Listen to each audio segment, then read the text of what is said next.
La symphonie débuta par une seule main levée.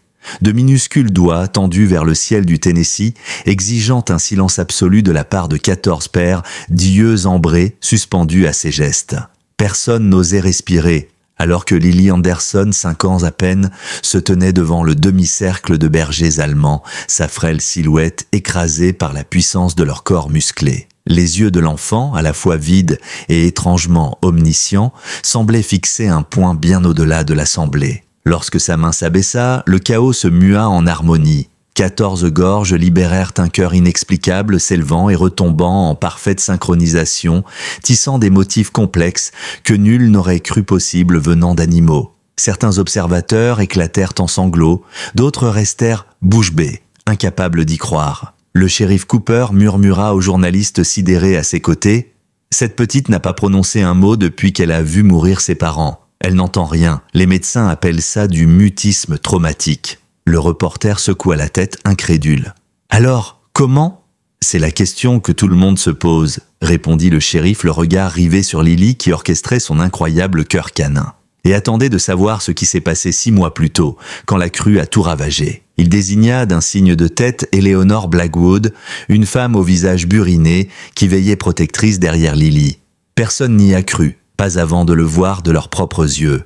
Laissez un like et partagez vos impressions dans les commentaires, en indiquant également la ville depuis laquelle vous nous regardez. Maintenant, poursuivons l'histoire. Eleanor Blackwood n'était plus femme à recevoir beaucoup de visiteurs. À 63 ans, les rides gravées sur son visage racontaient l'histoire d'une vie dédiée au service.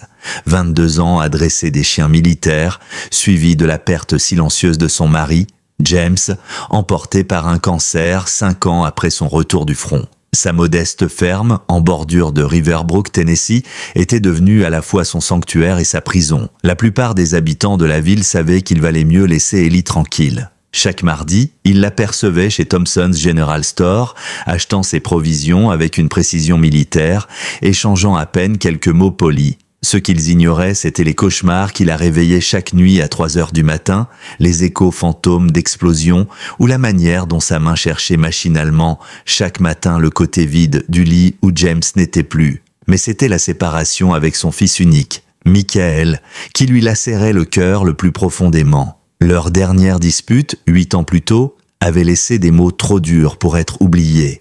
Michael avait rejeté l'héritage militaire familial disparaissant pour dû se trouver, juste au moment où Ellie avait eu besoin de lui plus que jamais. Pas d'appel, pas de lettre, un silence devenu accusation à mesure que les années s'empilaient, jusqu'à ce que la crue ne vienne tout bouleverser. La vallée du Tennessee avait connu des inondations par le passé, mais rien qui puisse rivaliser avec la dévastation de ce printemps-là. Des quartiers entiers furent engloutis, des troupeaux entiers noyés dans les champs, et des familles réduites aux seuls vêtements qu'elles portaient. Tandis que les autres fuyaient, Ellie était restée, transformant sa chambre à l'étage en îlot isolé au milieu des eaux furieuses.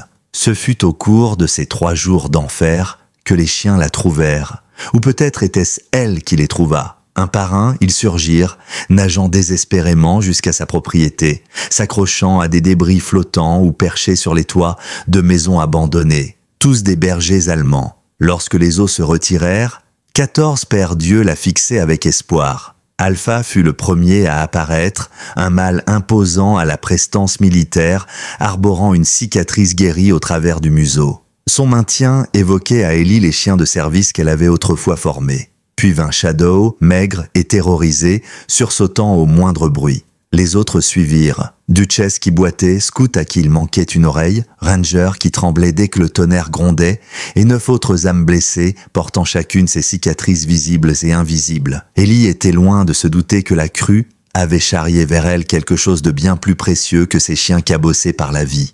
Une connexion inattendue avec la famille qu'elle croyait avoir définitivement perdue. 1 mois après que les eaux se furent retirées, la vieille camionnette brinque-ballante de Martha Thompson descendit l'allée de gravier menant à la ferme d'Ellie. Les chiens annoncèrent l'arrivée avec un concert d'aboiements qui fit sortir Ellie sur le perron, les mains encore couvertes de terre, essuyant son tablier de jardinage. Elle n'attendait personne, et certainement pas Martha, la sœur de son ancien voisin, partie depuis bien des années. Eleanor lança Martha en s'extrayant difficilement de son véhicule, jetant des regards nerveux aux bergers allemands qui la dévisageaient depuis tous les coins de la cour. Alpha se posta devant Ellie, l'attitude vigilante mais sans agressivité. « Ça fait un bail, Martha », répondit Ellie d'une voix rauque, celle d'une femme qui s'adressait plus souvent aux bêtes qu'aux gens, désormais. « Qu'est-ce qui t'amène par ici ?» Martha hésita, puis ouvrit la portière passager. À l'intérieur, une petite silhouette restait figée, regardant droit devant elle sans réagir. « Voici Lily, la fille de ma nièce », expliqua Martha, la voix étranglée. « Il y a eu un accident il y a 3 mois, sur l'autoroute 40, juste à la sortie de Nashville. Sarah et David n'ont pas survécu. » L'expression d'Ellie s'adoucit instantanément. Elle avait entendu parler de cet accident. Un carambolage impliquant 6 véhicules sur une plaque de verglas, 4 morts au total. Elle s'était sentie peinée en apprenant la nouvelle sans savoir que cela la toucherait un jour d'aussi près. « Je suis désolée pour ta perte », murmura-t-elle. Martha hocha la tête, puis baissa la voix. Lily était à l'arrière, elle a tout vu. Elle marqua une pause, les yeux embués. Depuis, elle n'a plus dit un mot. Elle s'agenouilla pour tendre la main à l'enfant, l'invitant à descendre du véhicule. La fillette se laissa faire avec la passivité d'un somnambule. Sa chevelure sombre encadrait un visage trop grave pour son jeune âge. Mais ce furent ses yeux qui frappèrent Ellie, des yeux noisettes profonds, absorbant tout et pourtant si lointains. « Elle est sourde de naissance », poursuivit Martha, sa voix brisée. Avant, elle savait lire sur les lèvres, utiliser la langue des signes. Mais maintenant, elle haussa les épaules, impuissante. Elle s'est enfermée. Ellie fronça les sourcils, perplexe. « Martha, pourquoi venir ici ? Je ne suis pas qualifiée pour ça. » Martha, au bord des larmes, répondit avec une urgence désespérée. « Je me noie, Ellie. Je fais de mon mieux, mais j'ai 58 ans. L'arthrite dans les 2 genoux, un travail qui ne paie pas assez pour couvrir tous les besoins de Lily. » Elle se frotta nerveusement les mains. « Je croyais pouvoir gérer, mais elle a besoin de plus que ce que je peux offrir. Les spécialistes, les rendez-vous ?» Elle laissa sa phrase mourir dans l'air lourd. « Je me suis souvenu que tu avais travaillé avec des cas traumatiques dans l'armée, avec les chiens. » Ellie secoua la tête. C'était différent, Martha. C'était temporaire, quelques heures par jour seulement. Le regard de Martha s'embruma. « Je ne te demande pas la charité. Je te paierai ce que je peux. J'ai juste besoin de temps pour trouver une solution plus stable. » Avant qu'Ellie ne puisse répondre, un gémissement discret détourna leur attention. Alpha s'était approché de Lily, la tête inclinée dans une posture curieuse. Les autres bergers observaient en silence depuis leur poste autour de la cour. « Martha, je ne sais pas si c'est le bon environnement pour elle, » dit Ellie en jetant un coup d'œil aux chiens. « Ils ne sont pas des animaux de thérapie entraînés. Beaucoup se remettent à peine de leur propre traumatisme. » Mais quelque chose d'imprévu était en train de se produire. Lily s'était tournée vers Alpha, son expression figée montrant, pour la première fois, une étincelle d'intérêt. Le berger massif s'approcha lentement, ses gestes mesurés et étonnamment doux, même pour Ellie qui le connaissait bien. À 2 mètres de l'enfant, Alpha s'allongea sur le ventre, rampant doucement vers elle dans une posture de soumission rare chez lui. Martha tressaillit, mais Ellie leva la main. « Attends » chuchota-t-elle. Lily fit un pas hésitant, puis un autre. Elle s'agenouilla devant Alpha, tendant une main timide. Le chien resta immobile, respirant lentement, alors que de petits doigts s'enfonçaient dans son épaisse fourrure, entre ses oreilles. Et alors, quelque chose de remarquable se produisit. Lily posa l'autre main contre la gorge du chien, comme pour sentir la vibration de son gémissement grave. Ellie reconnut immédiatement le geste. La petite cherchait à percevoir le son par le toucher. Dans un murmure, Shadow émergea de sous les marches du porche, elle qui d'ordinaire évitait tout contact humain. Puis ce fut Duchesse, boitillante, scout malgré son oreille manquante, Ranger surmontant sa peur des bruinophores. Un à un, ils se rassemblèrent autour de la fillette, formant un cercle lâche mais respectueux. Ellie, le souffle coupé, murmura « Je n'ai jamais vu ça, ils ne sont jamais aussi calmes avec des étrangers. » Lily, désormais assise dans l'herbe, ne montrait aucune peur. Alpha reposa sa tête massive sur ses genoux et un sourire fantomatique, si fugitif qu'Ellie faillit le manquer, effleura les lèvres de l'enfant. « Ils sentent de quelque chose en elle », souffla Martha. Ellie acquiesça lentement. Elle avait déjà vu, durant ses années d'entraînement militaire, ces connexions inexplicables. Des âmes blessées qui se reconnaissaient sans besoin de mots, un langage de douleur partagé. Sans vraiment réfléchir, Ellie se surprit à dire « Je peux la garder pendant la journée. Juste le temps que tu trouves une solution plus permanente. » Le soulagement inonda le visage de Martha. Merci, Éléonore. Merci du fond du cœur. Je la ramènerai demain matin si c'est bon pour toi. » Alors que Martha reconduisait Lily vers le camion, la fillette jeta un dernier regard par-dessus son épaule. Alpha restait là, assis, immobile, la surveillant partir. La connexion entre eux, née en quelques minutes à peine, fit naître en Ellie une intuition troublante. Quelque chose de beaucoup plus grand qu'elle ne pouvait encore comprendre venait de se nouer. Ce qu'Ellie ignorait encore, c'est que cette rencontre fortuite ferait ressurgir des secrets enfouis depuis des années, ébranlant tout ce qu'elle croyait savoir sur la famille, la guérison et les secondes chances. La première semaine s'écoula dans une routine faite de prudence et d'observation. Chaque matin, Ellie s'installait sur son vieux perron, une tasse de café réchauffant ses mains calleuses, et elle regardait Lily explorer les environs. Les chiens, véritables ombres silencieuses, formaient un cercle protecteur autour d'elle, obéissant à un instinct qui dépassait l'entraînement. Ce qui frappait Ellie, c'était la manière méthodique dont il se déployait.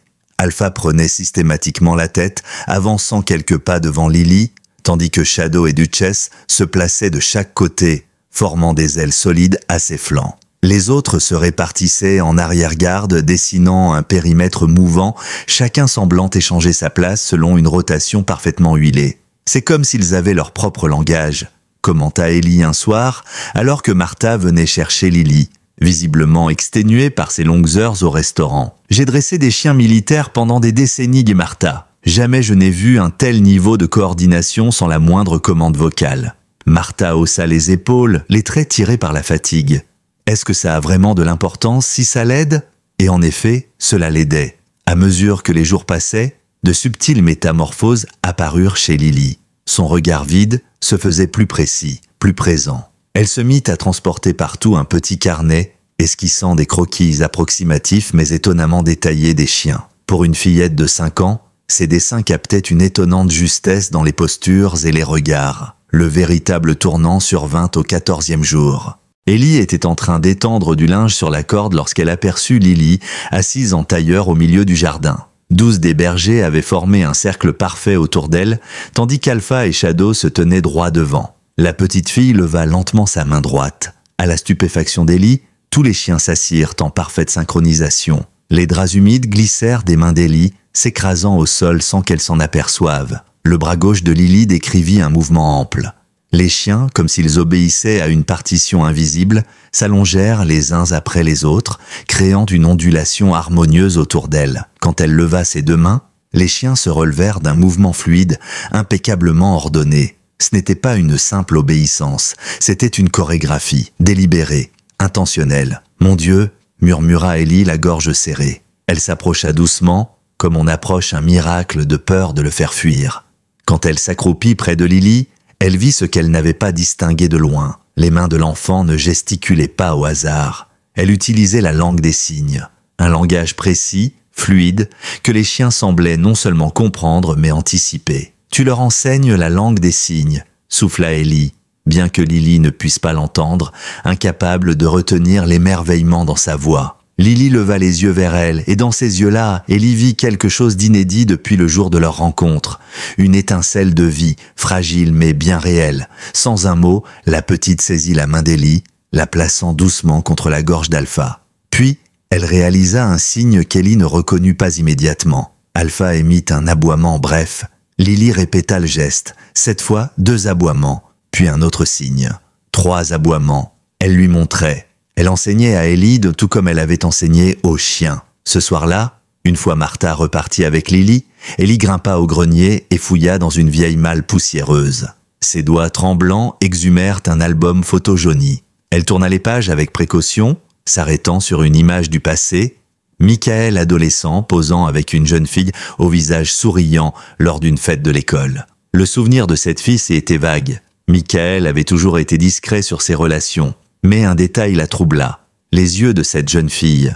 Ce même regard noisette, cette forme légèrement en amande, d'une main incertaine, Ellie tira de sa poche le croquis que Lily avait laissé derrière elle ce jour-là.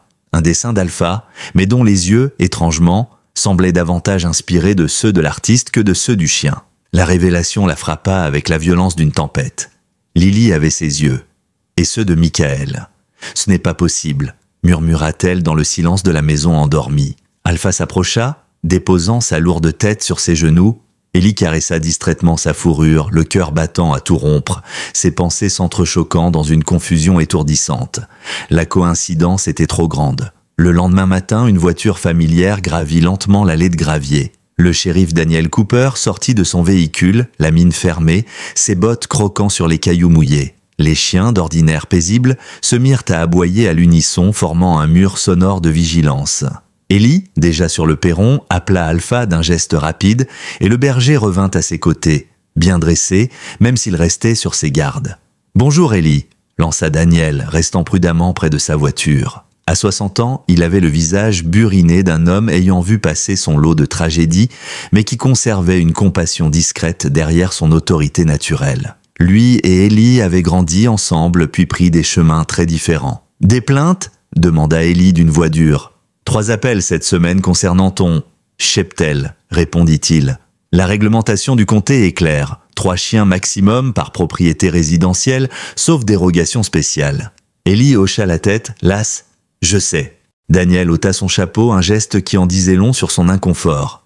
Écoute, je ne suis pas ici officiellement. Pas encore, mais Regina Winters, au service du comté, commence à s'agiter. Elle parle d'insalubrité, de risques potentiels. Il marqua une pause, son regard se durcissant légèrement. Et il paraît aussi que tu héberges une petite fille ici, la plupart du temps. Ellie serra la mâchoire. La nièce de Martha Thompson, je l'aide temporairement. Le shérif pinça les lèvres. La petite Anderson, celle qui a survécu à l'accident sur la 40, Ellie acquiesça et Daniel soupira, adoucissant son ton. Triste histoire. Comment elle va? Mieux, répondit Ellie d'une voix mesurée. Grâce au chien.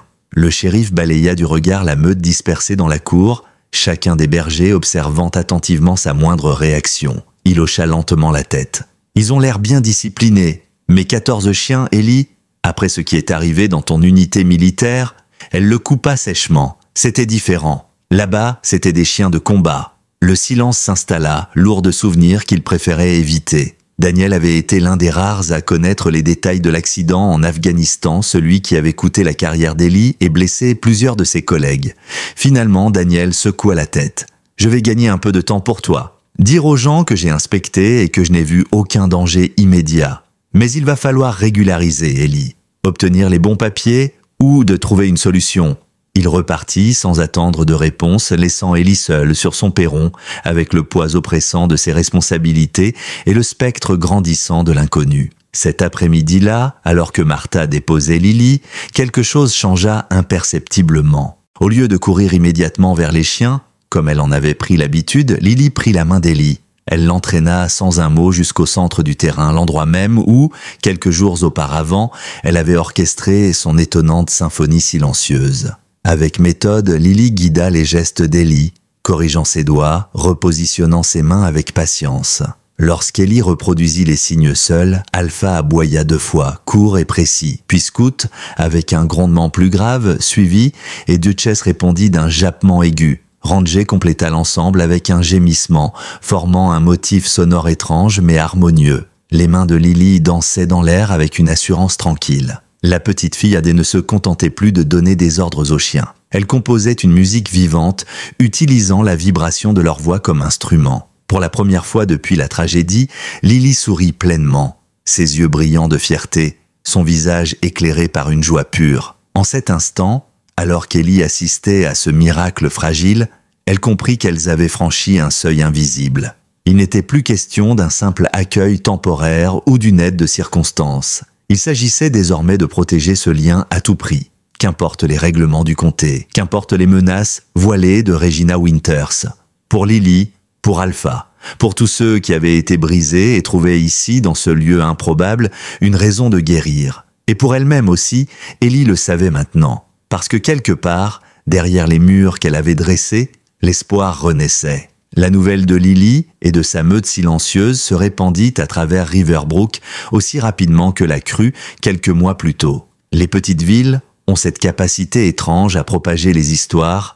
En quelques jours, tout le monde savait que chez Eleanor Blackwood, une fillette muette dirigeait 14 bergers allemands avec la grâce d'un chef d'orchestre. Au fil des semaines, la méfiance initiale laissa place à une curiosité timide. Certains voisins passaient en voiture, ralentissant devant la ferme pour apercevoir l'étrange cortège. D'autres, plus courageux, osaient s'arrêter, parfois apportant des dons, sacs de croquettes, vieux jouets pour chiens, couvertures. Un murmure d'admiration commençait à s'élever, même parmi ceux qui avaient jadis évité Ellie. Martha, elle, retrouvait de l'espoir. Chaque après-midi, lorsqu'elle venait chercher Lily, elle remarquait les changements subtils qui prenaient racine chez la fillette. Elle la voyait dessiner, tendre des mains timides vers l'eau des abreuvoirs, sourire parfois à la vue d'Alpha. Un soir, alors que Martha et Ellie échangeaient près de la barrière, la question inévitable tomba. « As-tu avancé pour la garde temporaire ?» Ellie hocha la tête. Elle avait rempli les formulaires au bureau du comté, expliquant qu'elle offrait simplement un refuge provisoire. Mais au fond d'elle-même, elle savait que rien n'était simple. Depuis qu'elle avait entrevu dans les traits de Lily un écho douloureux du passé, une question lancinante la rongeait. Chaque jour, Ellie accumulait des preuves silencieuses. Les esquisses de Lily, son instinct naturel pour diriger les chiens, ses yeux aux reflets familiers. À cela s'ajoutait ce détail troublant. Alpha portait toujours ses anciennes plaques d'identification militaire intactes sous sa fourrure dense. Et ces plaques correspondaient à l'unité que Michael avait rejointe après leur rupture. Trop de coïncidences, beaucoup trop. Alors, dans le secret de ses nuits solitaires, Ellie fouillait ses souvenirs, recollant les fragments d'une vérité qu'elle craignait autant qu'elle désirait voir éclore. Quand Martha avait mentionné que Lily était née 5 ans plus tôt, Ellie avait fait rapidement le calcul. Cela correspondait parfaitement à la dernière année où Michael était encore en ville. À cette époque, il fréquentait une fille discrète, Sarah, dont Ellie n'avait jamais su grand-chose. Puis, du jour au lendemain, Sarah avait disparu, partie pour commencer une nouvelle vie, ailleurs. Les rumeurs avaient circulé, mais Ellie, plongée dans son chagrin et sa colère, n'avait pas cherché à comprendre. Aujourd'hui, en regardant Lily rire silencieusement sous la caresse d'Alpha, Ellie savait que le hasard n'avait rien à voir là-dedans. Cette petite était de son sang. Et peut-être, juste peut-être, une seconde chance pour réparer les erreurs du passé. Tandis que le soleil déclinait derrière les collines du Tennessee, peignant le ciel de nuances d'or et de cuivre, une silhouette familière se profila au bout de l'allée. Pastor Robert Williams, le pasteur respecté de Riverbrook, approchait d'un pas mesuré, sa Bible coincée sous le bras, mais son regard plus inquiet que d'ordinaire. « Je savais que vous viendriez un jour, Robert », lança Ellie en l'accueillant sur le perron. Les chiens, fidèles à leur habitude, observaient l'intrus sans bouger, acceptant sa présence par le simple fait qu'Ellie le laissait approcher. « Le conseil municipal a tenu réunion hier soir », commença-t-il en s'installant sur la vieille balancelle grinçante. Regina Winters était très vocale. Elle parle d'une situation dangereuse, d'enfants mis en péril, de règlements non respectés. Ellie croisa les bras. « Je suppose qu'elle veut me faire plier. » Le pasteur haussa les épaules. « Pas nécessairement. Beaucoup de gens ont vu ce qui se passe ici, et ils ne voient pas du danger. Ils voient un miracle. » Il marqua une pause, regardant Alpha qui tournait lentement autour de Lily, veillant sur elle comme une sentinelle silencieuse. « Je ne crois pas au miracle facile, Ellie. Mais ce que j'ai vu hier, en bordure de ta propriété, » il secoua la tête, ému. « Ce que cet enfant accomplit avec ses chiens, ça dépasse tout ce que j'ai pu imaginer. » Ellie resta silencieuse, luttant contre l'émotion brutale qui menaçait de la submerger. « Ce que je te propose, reprit Robert, c'est d'organiser une réunion à l'église. Montrer aux sceptiques ce qui se passe vraiment ici. Laisser la communauté voir de leurs propres yeux. Peut-être que cela apaisera certaines inquiétudes. » Après son départ, Ellie s'assit seule sur les marches, contemplant l'horizon rougi. Elle savait que le chemin serait semé d'embûches. Les formalités administratives, les inspections du comté, les secrets du passé prêts à refaire surface. Mais en écoutant Lily rire, un son presque muet mais chargé d'une telle pureté qu'il fendait l'âme, elle sut qu'elle n'avait pas le droit de reculer. Elle protégerait cet endroit, elle protégerait Lily, peu importe le prix. Cette nuit-là, alors que la brise tiède du printemps caressait les collines de Riverbrook, Ellie s'installa à son bureau, une feuille blanche devant elle, le cœur lourd de 1000 émotions qu'elle n'avait jamais su exprimer à voix haute. Sa main hésita un instant avant de se poser sur le papier. Puis, avec la détermination d'une femme qui n'avait plus rien à perdre, elle écrivit une lettre, à Michael. Les mots surgirent avec une brutalité inattendue. « Je crois que ta fille est ici, avec moi. Elle a tes yeux. Ton menton têtu. Elle parle avec ses mains à 14 bergers allemands qui obéissent à chacun de ses gestes comme s'ils comprenaient l'âme derrière ses signes. Alpha est là aussi. Il porte toujours ton ancienne plaque militaire. Si tu as jamais accordé de l'importance à ce que je t'ai appris, réponds à cette lettre. Elle a besoin de toi. Et moi, j'ai besoin de réponses. Une fois la lettre scellée, Ellie la déposa dans la vieille boîte aux lettres rouillée au bout de l'allée, le cœur battant comme si elle venait de confier son destin aux caprices du vent. Le lendemain matin, la tempête administrative tant redoutée frappa à sa porte sous la forme impeccable de Regina Winters. Tailleur strict, chaussures impeccables, et surtout, ce fichu clipboard toujours serré contre elle comme un bouclier. « Madame Blackwood !» salua Regina d'un ton glacial. « Je procède aujourd'hui à une évaluation préliminaire du bien-être animal et de la sécurité infantile sur votre propriété. » Ellie, préparée à l'affrontement, inclina la tête sans mot dire et ouvrit grand la porte de son domaine. L'inspection fut une épreuve d'endurance. Regina prit en photo chaque bol d'eau, chaque niche, chaque clôture. Elle vérifia les réserves de croquettes, les registres de vaccination, la hauteur des barrières de sécurité. Elle nota tout avec une précision chirurgicale sans jamais laisser transparaître la moindre émotion. « Les chiens semblent en bonne santé », concéda-t-elle enfin non sans une pointe d'amertume. Toutefois, la prise en charge d'une enfant traumatisée est d'une autre nature. Ellie réprima un sourire froid. « J'ai formé des chiens pour des zones de guerre, Regina. Je pense pouvoir gérer une ferme. » La représentante du comté plissa les yeux. « Peut-être, mais vous avez aussi supervisé un programme qui a mal tourné en Afghanistan. 3 maîtres chiens blessés. Une enquête pour négligence. » Le coup, bas et précis, laissa Ellie momentanément sans voix. Cette information n'était pas censée être accessible au public. « Vous vous êtes bien renseigné ?» murmura Ellie. Regina haussa une épaule. « Comme je me suis renseigné sur l'accident de la famille Anderson. Savez-vous que David Anderson a survécu plus de 40 minutes après l'impact avant de succomber? Qu'il était conscient? Que Lily l'a vu mourir sans pouvoir rien faire? » Le monde sembla vaciller un instant autour d'Ellie. « Pourquoi me dire tout ça ?» demanda-t-elle d'une voix rauque. « Parce que cet enfant n'a pas seulement besoin de chiens pour l'accompagner. Elle a besoin de soins professionnels, de structures adaptées. » Regina rangea son clipboard sous son bras. « J'enverrai mon rapport à la commission de protection de l'enfance. En attendant que vos démarches soient complétées, je vous conseille fortement de suspendre cet arrangement. » Puis elle repartit, laissant derrière elle un nuage de doute et d'incertitude. Ellie resta longtemps debout devant sa porte, contemplant la route vide, comme si elle pouvait encore rattraper les mots cruels qui venaient de l'assaillir. Puis elle se retourna, déterminée. Au loin, sous l'ancien chêne du pré, Lily était assise, entourée de sa garde fidèle. Alpha trônait à ses côtés, Shadow légèrement en retrait, Duchesse avançant lentement à cause de sa hanche blessée. Elles étaient là, ces vérités indiscutables, et Ellie sut qu'elle ne se laisserait pas intimider. Les semaines suivantes s'écoulèrent dans un étrange mélange d'urgence silencieuse et de grâce suspendue. Chaque jour, Lily continuait de tisser sa magie. Elle apprenait aux chiens de nouveaux signes, créait des rituels que même Ellie avait du mal à suivre, des séquences de gestes et de réponses qui semblaient relever d'un langage ancien, oublié des hommes, mais encore vibrant dans le cœur de ces animaux cabossés. Ellie, de son côté, documentait tout, par instinct, par prudence, mais aussi par respect pour ce miracle qui prenait forme sous ses yeux. Elle filmait Lily commandant à Scout de retrouver un objet caché, capturait des clichés de Duchesse se dressant sur ses pattes arrière malgré son infirmité, répondant à un simple geste de la fillette.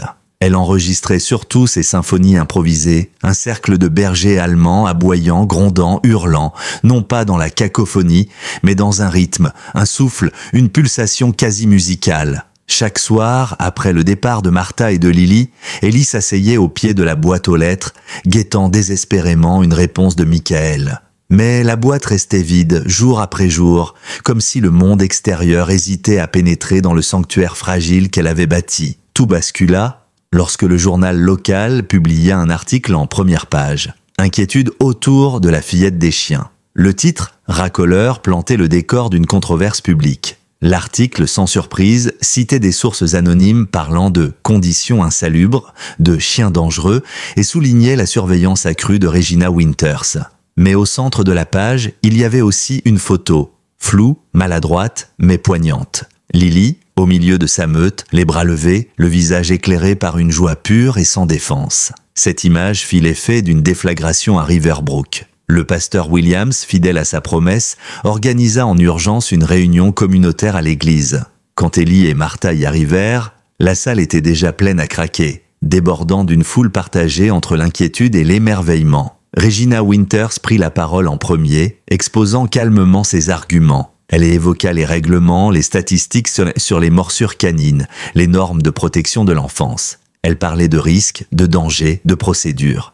Mais lorsque Martha se leva, tremblante, pour raconter ce qu'elle avait vu, la petite fille dévastée par la perte, se repliant sur elle-même, puis renaissant peu à peu au contact des chiens, l'atmosphère changea. Et ce fut Dr Hélène Martinez, la psychologue locale, qui fit basculer définitivement la réunion. Ce que nous observons ici, expliqua-t-elle avec calme, est un cas rare mais documenté de thérapie assistée par les animaux où la communication non verbale devient un pont vers la guérison. Les chiens offrent à Lily un langage alternatif, un refuge émotionnel, un espace sûr pour reconstruire sa relation au monde. Regina, implacable, tenta de relativiser. Ces chiens ne sont pas certifiés pour la thérapie. Ce cadre n'est pas réglementé. Dr Martinez hocha la tête. Certes, mais l'impact est réel, mesuré, incontestable. Le débat se termina sans résolution immédiate, mais les lignes de front étaient désormais claires. D'un côté, ceux qui, par peur ou rigidité administrative, voulaient séparer Lily de ses chiens. De l'autre, ceux qui avaient vu, ressenti, compris que certaines blessures ne guérissaient pas dans des bureaux aux murs blancs, mais dans des champs ouverts, entourés de cœurs battants fidèles. De retour chez elle ce soir-là, Ellie sentit le vent tourner. Lentement, inexorablement, une tempête plus grande que toutes les inondations précédentes approchait. Elle devrait se battre pour Lily, pour les chiens, pour cette parcelle de magie que la vie avait, par miracle, placée entre ses mains. Les jours suivants furent une danse nerveuse contre le temps. Ellie redoubla d'efforts pour préparer sa défense avant la date fatidique de l'audience au tribunal pour la garde de Lily. Chaque instant de liberté, elle le passait à organiser les dossiers vétérinaires des chiens, à classer les vidéos montrant les progrès de Lily, à rédiger des témoignages que le pasteur Williams, Martha et même Docteur Martinez avaient accepté de signer. Mais malgré cette organisation méticuleuse, l'angoisse ne la quittait pas. Car en face, Regina Winters ne relâchait pas la pression. 3 jours avant l'audience, la situation atteignit un nouveau sommet de tension. Alpha, d'ordinaire si calme, se mit à tourner frénétiquement près de la barrière d'entrée, aboyant par intermittence vers la route principale. Intriguée par ce comportement inhabituel, Ellie surveilla attentivement, son instinct militaire refaisant surface. Ce n'était pas de la peur, c'était de la méfiance. Quelques heures plus tard, le shérif Cooper confirma ses craintes. « Un véhicule du comté est garé un peu plus bas sur la route », expliqua-t-il, l'air grave. « Surveillance discrète. Ils prennent des photos, notent les allées et venues. »« Est-ce légal ?» demanda Ellie, serrant les poings. « Malheureusement, oui, terrain public. Ils peuvent t'observer tant qu'ils n'entrent pas chez toi. » Cette révélation assombrit encore davantage son humeur. Lorsque Martha arriva pour déposer Lily ce matin-là, Ellie la retint sur le perron. « Ne la laisse pas aujourd'hui. » Martha pâlit. Mais elle attendait ce moment toute la matinée. Elle a préparé des dessins pour Alpha, pour Duchesse. « Je sais, » souffla Ellie. « Mais ils cherchent la moindre erreur. Si quelque chose, n'importe quoi, semble dangereux dans leur rapport, cela nous écrasera au tribunal. » Martha hocha la tête, mais ses yeux se remplirent de larmes. Essaie d'expliquer ça à une petite fille qui a enfin retrouvé un semblant de bonheur. Contre toute prudence, et malgré la logique, Martha céda au cœur plutôt qu'à la raison. À peine garée, Lily s'élança hors du pick-up et courut vers les chiens, les bras grands ouverts. Les bergers, synchrones comme toujours, accoururent à sa rencontre, formant aussitôt leur cercle protecteur autour d'elle. À l'horizon, la voiture du comté braqua ostensiblement son objectif dans leur direction. Ellie sentit son cœur se contracter douloureusement. « Il photographie tout » souffla-t-elle. « Tant mieux » répondit Martha avec un courage inattendu. « Qu'ils voient, qu'ils comprennent. » Et ce qu'ils capturèrent ce jour-là défie à toute tentative de critique ou de malveillance. Car Lily, cette petite âme meurtrie, dirigea sa meute avec une grâce telle que le mot « miracle » ne semblait plus suffisant. À travers des gestes précis, elle fit s'asseoir, se coucher, puis se relever les 14 chiens dans des séquences si harmonieuses qu'on aurait dit une vague vivante, une marée de poils et de muscles vibrant au diapason d'un cœur enfantin. Quand vint le moment musical, Lily plaça les chiens en demi-cercle autour d'elle, leva les mains, et sans un mot, orchestra un chant guttural étonnant, des aboiements graves, des gémissements légers, des hurlements modulés qui s'entrelacèrent en un motif hypnotique. Ellie, debout sur le perron, sentit les larmes lui monter aux yeux. Ce n'était plus un simple spectacle. C'était une déclaration silencieuse, une preuve vivante qu'un lien ancien, oublié, liait cet enfant brisé et ses chiens rejetés. Un langage sans mots, plus puissant que tous les discours que Regina pourrait jamais rédiger. Martha, elle aussi, filma toute la scène avec son téléphone, ses mains tremblant d'émotion. « Pour le tribunal », murmura-t-elle. Ce soir-là, autour d'une tasse de café froid, Ellie, Martha et le pasteur Williams épluchèrent les enregistrements, peaufinèrent les témoignages, préparèrent la stratégie. Le combat à venir s'annonçait rude. Mais pour la première fois, Ellie sentit quelque chose d'inébranlable se former en elle. Ce n'était pas seulement Lily qu'elle allait défendre, c'était l'idée même que la guérison pouvait naître dans le chaos, que la lumière pouvait jaillir des cicatrices. Et elle savait, au plus profond d'elle-même, qu'aucun règlement, aucun rapport, aucun procès ne pourrait anéantir ce qui avait été reconstruit ici, pas tant qu'elle se tiendrait debout pour le protéger. Le matin de l'audience arriva, lourd de nuages bas et d'une humidité étouffante qui faisait suinter les vitres de la ferme. Ellie, vêtue d'une blouse formelle qu'elle n'avait plus portée depuis les funérailles de James, se tenait devant son miroir, ajustant nerveusement le col. À ses pieds, Alpha, d'ordinaire si alerte, reposait en silence. Le regard levé vers elle comme pour lui insuffler du courage. « Je ne peux pas tous vous emmener », murmura-t-elle aux chiens rassemblés dans la maison, chacun d'eux sentant l'atmosphère électrique, chacun d'eux silencieux, tendu. Son regard s'attarda sur Alpha. Elle détacha délicatement de son cou les plaques militaires qu'il portait encore et les glissa sur une chaîne autour de son propre cou. Le froid du métal contre sa peau lui donna une étrange force. Aujourd'hui, elle porterait Alpha avec elle, et tous les autres dans son cœur. Martha arriva peu après, Lily impeccablement habillée dans une petite robe bleue qui la faisait paraître encore plus frêle, encore plus vulnérable. Elle tenait serré dans ses mains un dessin. Alpha, majestueux, protecteur, veillant sur elle. Elle a refusé de partir sans, expliqua Martha en retenant ses larmes. Et elle n'a presque pas dormi de la nuit. Ellie posa une main réconfortante sur l'épaule de Martha. Aujourd'hui, on se bat. Ils roulèrent en silence vers le tribunal du comté de Riverbrook, un bâtiment ancien, modeste mais imposant dans sa simplicité. Déjà, une petite foule s'était rassemblée devant les marches. Certains brandissaient des pancartes improvisées, « Laissez Lily guérir, les chiens sauvent des vies ». D'autres étaient simplement là pour observer. Parmi eux, Ellie aperçut Pasteur Williams, la main levée en signe d'encouragement et même Dr Martinez portant un dossier épais sous le bras. Regina Winters, quant à elle, se tenait droite, flanquée de 2 avocats du comté. Son éternel clipboard serré contre sa poitrine comme un talisman d'autorité. Lorsque les portes du tribunal s'ouvrirent, une voix autoritaire ordonna « Cette audience est fermée au public. Seules les parties concernées sont autorisées. » Un murmure de déception traversa la foule, mais nul ne protesta. Tous savaient que le véritable combat se jouerait à huis clos. À l'intérieur, la juge Harriet Franklin, une femme au visage dur, réputée pour son intransigeance, les accueillit d'un regard perçant. « Nous sommes ici pour déterminer la solution la plus adaptée au bien-être de Lily Anderson », déclara-t-elle d'une voix sans appel.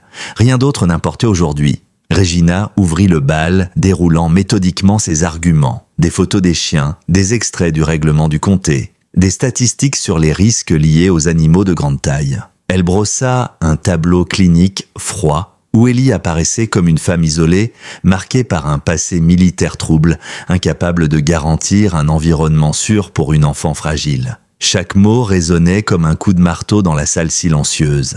Mais lorsque Thomas Reed, l'avocat commis d'office pour défendre Ellie, prit la parole, il projeta les vidéos capturées à la ferme.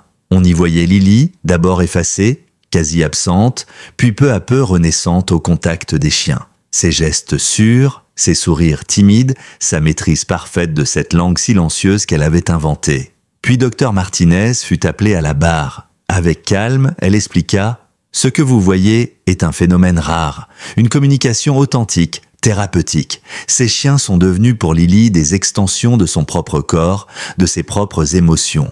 Ils lui offrent ce que ni la parole ni les thérapies traditionnelles n'ont su lui rendre jusqu'ici. Un sentiment de contrôle, de sécurité, d'appartenance. » La juge fronça les sourcils. « Vous affirmez donc qu'il serait préjudiciable de la séparer de ces animaux ? » « Absolument, votre honneur, » confirma la psychologue sans hésitation. Regina tenta une dernière attaque, rappelant l'incident militaire du passé d'Ellie, évoquant la nécessité d'un environnement strictement encadré. Mais avant que Thomas Reed puisse répondre, la double porte du tribunal s'ouvrit brusquement. Un homme entra, ses bottes résonnant sur le carrelage.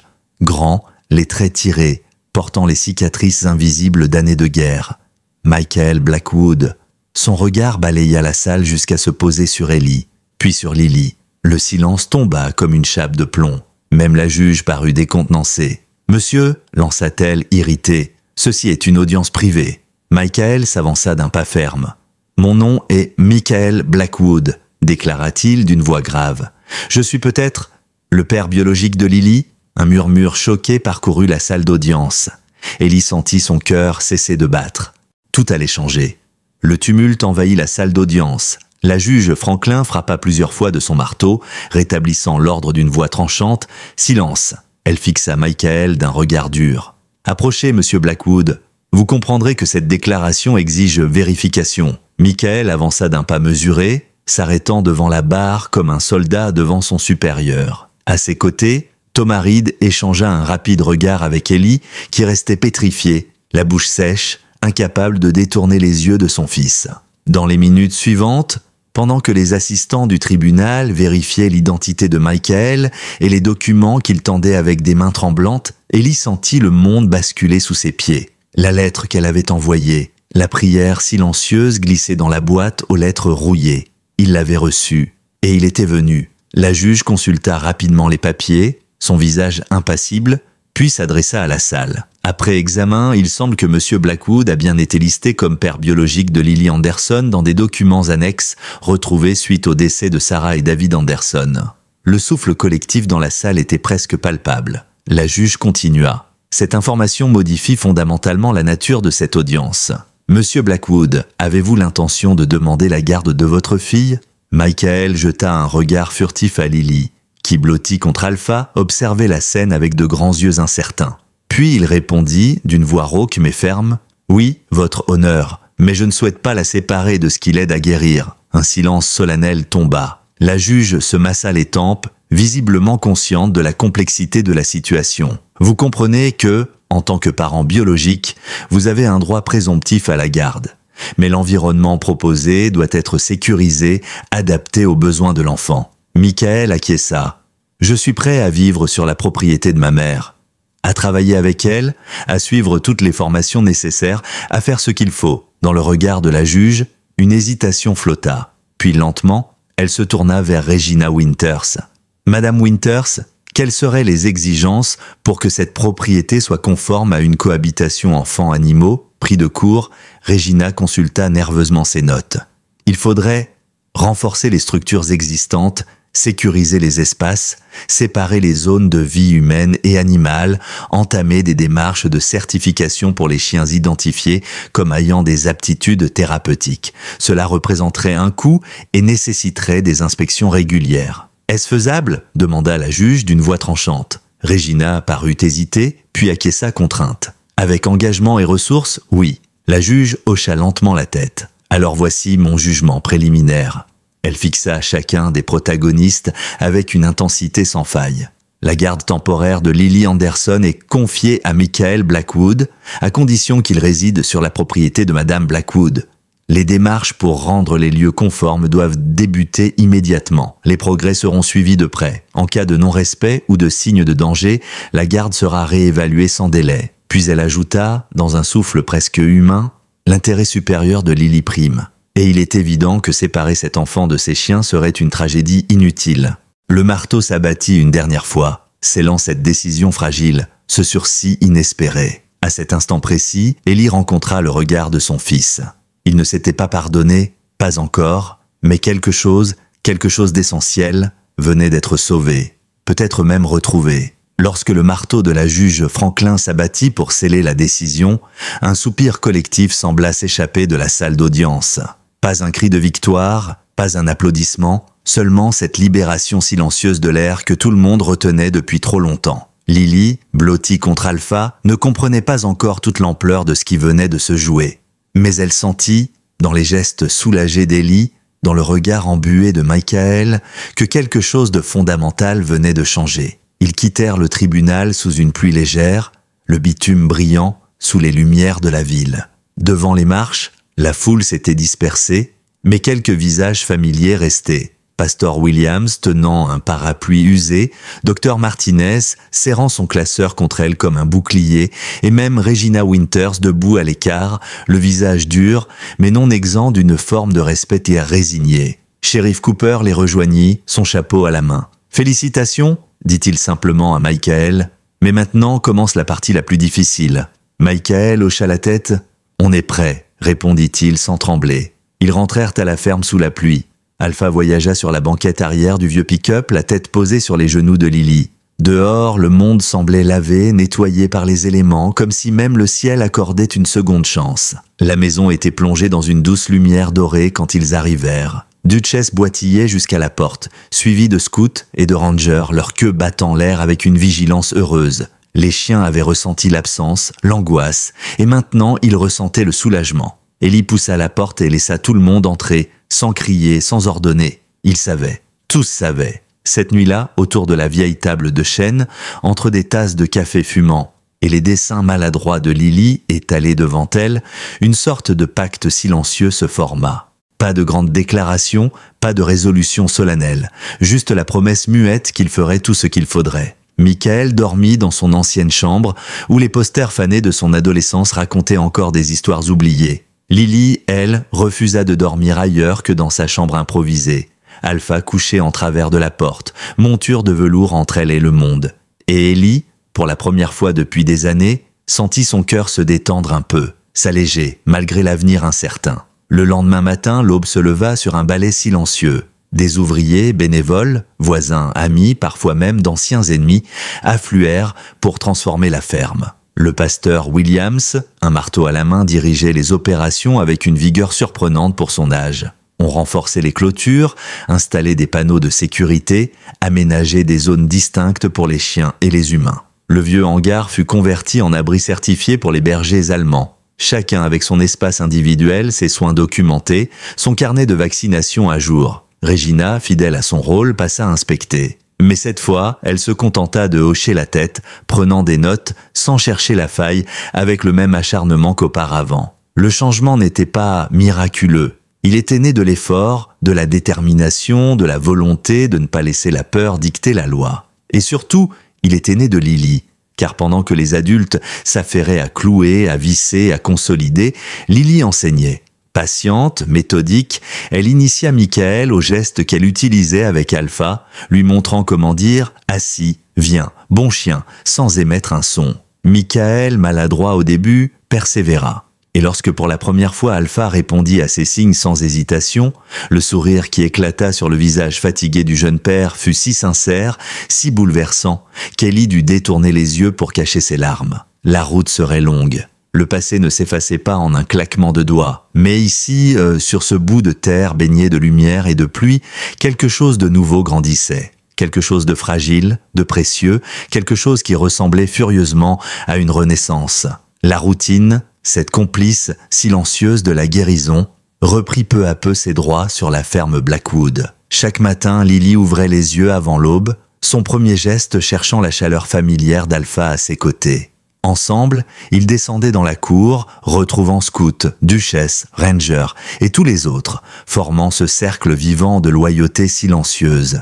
Michael, encore maladroit dans ses gestes, observait, apprenait. Il travaillait aux côtés des bénévoles pour finaliser les aménagements imposés par le comté. Clôture renforcée, abri sécurisé, espace de jeu séparé. Le soir venu, il rejoignait Lily, répétant inlassablement les signes qu'elle lui enseignait, acceptant chaque correction silencieuse avec la patience d'un homme qui savait désormais qu'il n'y avait rien de plus précieux que ce lien fragile tissé dans le silence. Ellie, elle, retrouvait son souffle dans ces moments suspendus. Assise sur la vieille balancelle du porche, elle regardait son fils et sa petite-fille se découvrir à travers des gestes simples, des regards échangés, des sourires timides. Chaque jour effaçait une miette du passé brisé, chaque instant construisait une passerelle vers un avenir incertain mais lumineux. Les chiens eux-mêmes semblaient comprendre la nature sacrée de ce processus. Alpha, leur leader silencieux, orchestrant chaque mouvement du groupe avec une sagesse que même Ellie, après des décennies à entraîner des caneufs, n'avait jamais vue auparavant. Et puis vint l'épreuve que ni Ellie, ni Michael, ni même Lily n'avaient anticipée. Un matin d'orage, alors que la terre encore détrempée de la dernière pluie exhalait une odeur lourde, Ranger disparut. Il avait toujours été le plus nerveux, le plus fragile. Depuis la nuit du grand orage où Lily les avait sauvés en les rassemblant dans la cave oubliée, il semblait aller mieux. Mais ce matin-là, il s'était glissé sous la clôture arrière, profitant d'un moment d'inattention. L'alerte fut donnée immédiatement. Ellie sauta dans son vieux pick-up, Michael enfila ses bottes sans un mot, et Lily, les larmes déjà aux yeux, tendit ses bras suppliants vers Alpha, qui comprit instantanément la mission. Ils fouillèrent les bois voisins, les champs détrempés, les sentiers de chasse abandonnés. Lily, perchée sur la banquette du pick-up, scrutait les environs avec une intensité déchirante, sa petite main serrant si fort le collier d'Alpha que ses jointures en devenaient blanches. Après 2 heures de recherche infructueuse, alors que la peur montait, Alpha émit un grondement sourd. Son museau pointait droit vers une vieille grange abandonnée à la lisière d'un bosquet. Ellie arrêta le véhicule en dérapage contrôlé et tous sortirent de précipitamment. À l'intérieur de la grange, effondré dans un coin, tremblant de tout son corps, se trouvait Ranger. Lily fut la première à entrer. Sans hésiter, elle traversa la grange obscure, se planta devant le chien tétanisé, s'accroupit lentement et, avec des gestes infiniment doux, elle commença à signer « Sécurité, maison, amour ». Alpha vint se placer à ses côtés, aboyant une seule fois, un appel clair et réconfortant. Ranger, lentement, releva la tête. Ses yeux paniqués croisèrent ceux de Lily. Et dans cet échange silencieux, quelque chose céda. Il s'approcha en rampant, posa sa tête contre la petite main tendue de la fillette. Michael, spectateur de la scène, sentit sa gorge se nouer. Jamais dans toutes ses missions, il n'avait vu un acte de courage aussi pur. Ils rentrèrent à la ferme sous un ciel déchiré de nuages. Rangée dans les bras de Michael, Lily tenant Alpha en laisse, fière, victorieuse. Ce jour-là, quelque chose changea définitivement. Non seulement pour Ranger qui trouva enfin la paix, mais aussi pour Michael, qui comprit que sa fille n'était pas une petite fille brisée à réparer. Elle était une force, un miracle silencieux capable de guérir ce que le monde croyait irréparable. Et il sut alors, avec une certitude absolue, que son propre chemin de rédemption commencerait ici, aux côtés d'Ellie, aux côtés de Lily, aux côtés de 14 âmes cabossées mais indestructibles. Le printemps céda doucement la place à un été tiède et chargé de promesses. À mesure que les jours s'allongeaient, la ferme Blackwood se transforma lentement en quelque chose de plus grand que ses propriétaires eux-mêmes. Ce n'était plus seulement une maison, ni même un refuge, c'était devenu un sanctuaire vivant, un espace sacré où les âmes blessées trouvaient réparation dans le regard d'un chien, dans la caresse silencieuse d'une main d'enfant. Le chantier de mise aux normes imposées par le comté avançait à grands pas. Les clôtures se flambant neuves cernaient désormais des zones distinctes. D'un côté, les chiens certifiés, Alpha Duchesse, Scout et quelques autres, de l'autre, ceux encore en rééducation. Un espace spécial avait été aménagé, un endroit calme, ombragé par un vieux chêne, où Lily pouvait travailler avec ses chiens loin du tumulte. Le pasteur Williams venait presque chaque semaine avec des bénévoles, sa chemise trempée de sueur, son éternel sourire aux lèvres. Même Regina Winters, après avoir inspecté et coché chaque point de sa liste exhaustive, avait fini par relâcher son éternelle méfiance. Elle assistait parfois, discrètement, aux sessions de Lily. Et bien que son carnet de notes ne la quittât jamais, ses remarques devenaient moins acérées, plus humaines. Le grand événement approchait, une démonstration publique destinée à présenter officiellement les progrès réalisés, une exigence du comté pour valider la reconversion de la ferme en centre thérapeutique reconnu. Ellie, nerveuse, préparait tout avec l'efficacité militaire qui n'avait jamais quitté ses veines. Michael, pour sa part, s'était investi corps et âme dans les travaux, coordonnant les derniers aménagements, apprenant les protocoles, se formant à la communication non verbale avec Lily. Et Lily brillait. Chaque jour, elle ajoutait de nouveaux gestes à son vocabulaire silencieux. Chaque jour, elle créait de nouveaux liens avec les chiens, affinant leur langage secret jusqu'à en faire une danse, une musique que seuls ceux qui savaient écouter avec le cœur pouvaient entendre. Le matin de la démonstration arriva sous un ciel d'azur éclatant. Les pâturages ruisselaient de lumière, les clôtures étincelaient de fraîcheur et l'air vibrait d'une tension nerveuse et joyeuse. Une foule modeste, mais enthousiaste se rassembla. voisins, membres du conseil municipal, journalistes locaux, vétérinaires, éducateurs spécialisés. Lily, vêtue d'une robe blanche, simple, les cheveux nattés, s'avança d'un pas sûr au milieu de l'enclos, suivi de ses compagnons à quatre pattes. Alpha prit place à sa droite, Shadow à sa gauche. Les autres formèrent un cercle parfait autour d'elle, chacun à une distance calculée, chacun prêt à répondre à ses moindres indications. Un murmure d'admiration parcourut la foule.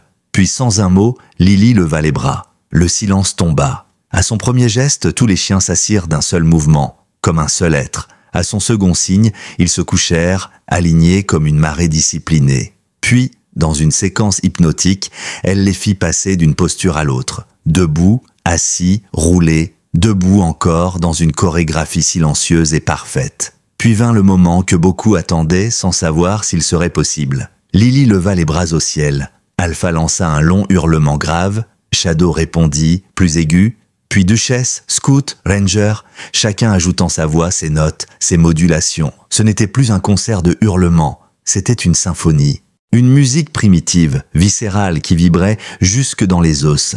Dans la foule, certains pleuraient silencieusement. D'autres, comme Pastor Williams, se contentaient de sourire, le chapeau serré contre leur poitrine, témoins d'un miracle qu'aucun mot ne pouvait pleinement capturer. Lorsque Lily abaissa les bras, le silence revint, aussi dense et solennel que dans une cathédrale. Elle se retourna alors vers Michael, Ellie, Martha et signa un mot que tous, même ceux qui ne comprenaient rien à la langue des signes, saisirent dans leur cœur. Merci. Ce jour-là, quelque chose de rare fut gravé dans la mémoire de Riverbrook. Non pas une simple histoire de chiens et d'enfants, mais la preuve vivante qu'il existe des blessures que la parole seule ne peut guérir. Et que parfois les cœurs les plus brisés deviennent les artisans des plus grandes guérisons. Dans les jours qui suivirent la démonstration, la ferme Blackwood ne désemplit pas. Les journalistes locaux publièrent des articles émus titrant « La symphonie silencieuse de Riverbrook, quand une enfant et ses chiens guérissent ensemble ». Des éducateurs spécialisés, des vétérinaires comportementalistes et même des familles venues de comtés voisins affluèrent, espérant apercevoir ce miracle silencieux, ce lien indéfinissable entre une enfant muette et 14 bergers allemands aux âmes cabossées. Lily continuait de grandir au milieu d'eux, libre, aimée, portée par cette meute improbable qu'elle avait été élevée à hauteur de son propre cœur. Michael, fidèle à sa promesse, suivait des formations spécifiques pour accompagner les enfants atteints de traumatisme. Il passait ses soirées à réviser des manuels de psychologie enfantine, à apprendre de nouveaux signes pour mieux communiquer avec sa fille. Ellie, de son côté, trouvait une paix qu'elle n'osait plus espérer. Chaque rire étouffé de Lily, chaque signe échangé entre son fils et sa petite-fille, chaque aboiement joyeux des chiens dans les pâturages, refermait lentement les cicatrices ouvertes depuis trop d'années. Le processus de reconnaissance officielle du centre de thérapie animale de Riverbrook était lancé. Regina Winters elle-même, après une visite surprise, où elle avait assisté à une nouvelle performance de Lily et de ses compagnons, avait déposé un rapport favorable au comté. La boucle semblait enfin bouclée. Un soir d'été, alors que les cigales chantaient leur éternelle ritournelle, Ellie, Michael et Lily s'installèrent sur la vieille balancelle du porche, un bol de limonade maison à la main. Alpha était là, bien sûr, étendu entre eux, sa tête massive posée sur les pieds nus de Lily. Le crépuscule peignait la ferme de couleurs douces, rose, or, lavande. « C'est calme », murmura Michael. « C'est la paix », corrigea Ellie dans un sourire. Lily, entre eux, leva ses mains et forma lentement un signe. Pas un ordre, ni une demande. Un mot simple, famille.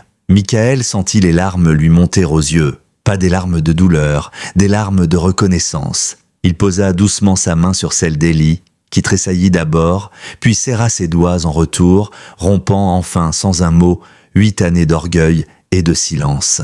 Dans la pénombre, les chiens commencèrent à s'étirer, à se rassembler autour du porche. Duchesse boita doucement jusqu'aux marches. Scout, fidèle à lui-même, garda une distance prudente mais veillait.